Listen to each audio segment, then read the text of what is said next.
Desde pequeños, una vez que ingresamos a una escuela, nos encontramos con una serie de conmemoraciones acerca de fechas importantes de nuestra historia. Para las mismas, se preparan actos en donde, luego del desfile de las banderas nacional y provincial, realizamos distintos tipos de actividades como palabras alusivas, lectura de poesías y bailes tradicionales. Una vez que llegamos a la escuela secundaria, la dinámica de los actos sigue siendo similar. No obstante, cuando nos preguntan sobre esas fechas, muchas veces no sabemos responder con claridad y, pese a todos los años acumulados entre preescolar y la escuela primaria, solemos repetir lo que nos quedó de nuestra memoria. ¿Qué pasó el 25 de mayo? Respondemos la revolución. ¿Quién fue Belgrano? El que creó la bandera. San Martín, el que cruzó los Andes. Y así con las demás conmemoraciones patrias. Sin embargo, con la llegada a la secundaria y con la división de las distintas materias, nos encontramos con la historia. Y es aquí donde quiero detenerme. La disciplina histórica implica un abordaje del pasado de manera más crítica y conocer el significado de las fechas conlleva analizar los procesos históricos de manera más compleja. ¿Qué celebramos el 9 de julio? Bueno, en un principio la declaración de la independencia que tuvo lugar en 1816, pero ¿en qué se diferencia del 25 de mayo de 1810? ¿Por qué hay tanta distancia entre la revolución y la independencia? ¿Por qué se demoró 6 años en dar este gran paso que nos convirtió en una patria independiente? ¿Qué pasó en esos años? Bueno, lo que sigue es una breve síntesis de esos años, valga la redundancia. Trasladémonos al 25 de mayo de 1810. Luego de varios días de debates acerca de quién debe asumir la soberanía, ya que el rey Fernando VII se encontraba preso producto de la invasión de Napoleón Bonaparte a España, un grupo conformado por habitantes de Buenos Aires decidió asumir el control de los destinos de lo que se conocía hasta ese momento como el Virreinato del Río de la Plata y crear una junta revolucionaria que asuma el control político. El hecho verdaderamente importante del 25 de mayo es que por primera vez se creó un gobierno elegido por los propios habitantes del territorio sin mediación de los españoles. Sin embargo, esta junta no planteó la independencia de la monarquía española, sino más bien decidió ser cautelosa y proclamarse leal al rey, prisionero de Napoleón. Pese a ello, dentro de la junta, no todos estaban de acuerdo con permanecerle fiel al rey. Un grupo encabezado por Mariano Moreno, Juan José Castelli y Manuel Belgrano, entre otros, pensaba la posibilidad de romper los vínculos de dependencia con los españoles. La idea de independencia ya estaba gestándose. Esa primera junta convocó a las principales ciudades del virreinato a adherirse a un nuevo gobierno. Sin embargo, no todas las regiones aceptaron. Asunción, hoy capital de Paraguay, decidió hacer su propia revolución. Montevideo, capital hoy de Uruguay, tampoco aceptó el gobierno de Buenos Aires. El Alto Perú, hoy Bolivia, tampoco fue fácil de convencer y más tarde terminó perdiéndose definitivamente.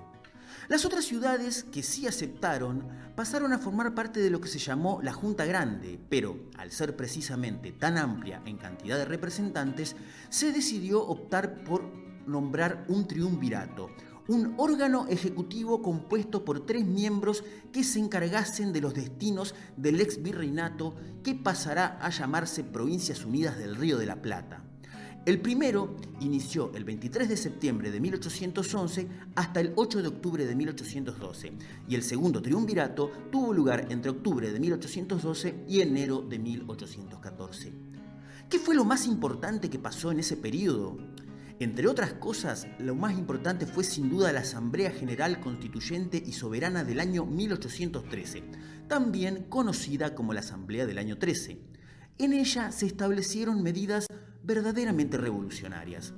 Sus objetivos eran que los representantes de los pueblos libres reconocieran la soberanía del pueblo, proclamaran la independencia de las Provincias Unidas y redactaran una constitución que definiese el sistema institucional del nuevo Estado. Y si bien estas dos últimas finalidades no se cumplieron, se estableció una importante cantidad de reformas para el desarrollo de las instituciones en el Río de la Plata. Entre los logros vinculados a los derechos se encontraban la abolición de la Inquisición y las torturas, la libertad de vientre de las esclavas, el fin del tráfico de esclavos y la declaración de la libertad de cultos y de imprenta, eliminación de los mayorazgos y títulos de nobleza. Se liberó a los indígenas de la obligación de pagar tributo y del servicio personal, la encomienda, mita y el llanaconazgo. La Asamblea aprobó el uso de varios símbolos patrios, escudo e himno nacional y también la escarapela, y mandó acuñar la primera moneda. Por último, esta asamblea creó la figura del Director Supremo de las Provincias Unidas del Río de la Plata, que fue el poder ejecutivo unipersonal creado el 31 de enero de 1814, de acuerdo al cual un Director Supremo ejercía el gobierno por un mandato de 2 años. En resumen, si bien no se declaró la independencia, las medidas adoptadas indicaban una ruptura con el pasado inmediato y la proyección de una nueva sociedad basada en principios igualitarios, un nuevo lenguaje político a través de conceptos como soberanía y el anhelo pendiente y grito sagrado que será el de libertad.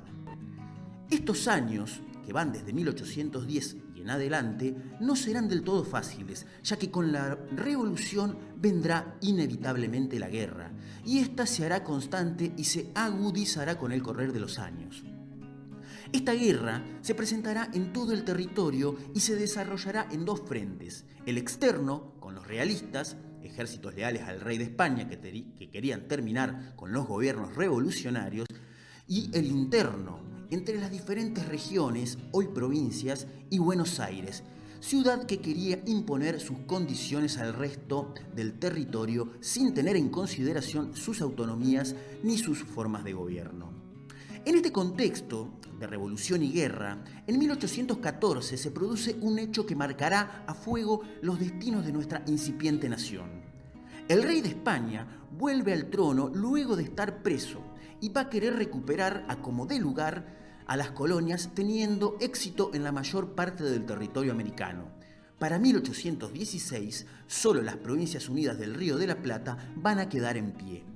Mientras que en el litoral, las provincias de Santa Fe, Entre Ríos, Corrientes, Las Misiones, junto con Córdoba y la Banda Oriental, cada vez más enemistadas con Buenos Aires, forman una alianza conocida como la Liga de los Pueblos Libres y declaran la independencia en 1815, en cuyo el gobernador José de San Martín se encontraba preparando su Plan Continental de Liberación, una estrategia que consiste en cruzar los Andes, liberando Chile para luego por mar llegar a Lima y derrotar definitivamente a los españoles. Pero para que un ejército pueda entrar en otro territorio, como en el chileno, San Martín insistió tenazmente que con la declaración de la independencia era, en sus palabras, preciso que nos llamemos independientes para que nos conozcan y nos respeten. En 1816 apoyó en forma decidida la formación del Congreso Nacional de Tucumán, el cual inició sus sesiones un 24 de marzo para finalmente declarar, tras arduos debates, la tan ansiada independencia. Como vimos, el camino hacia la independencia fue largo y complejo, ya que hubo cambios en la forma de gobierno: primera junta, junta grande, triunvirato y directorio.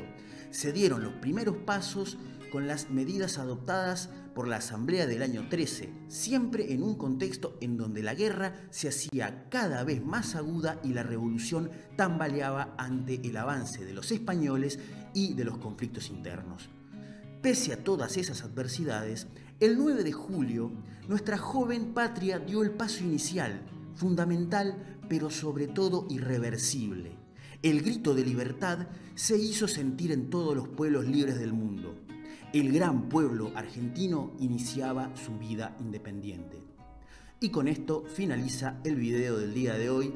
Espero les haya servido. Por lo pronto me despido, espero estén todos muy bien y que la historia los acompañe siempre.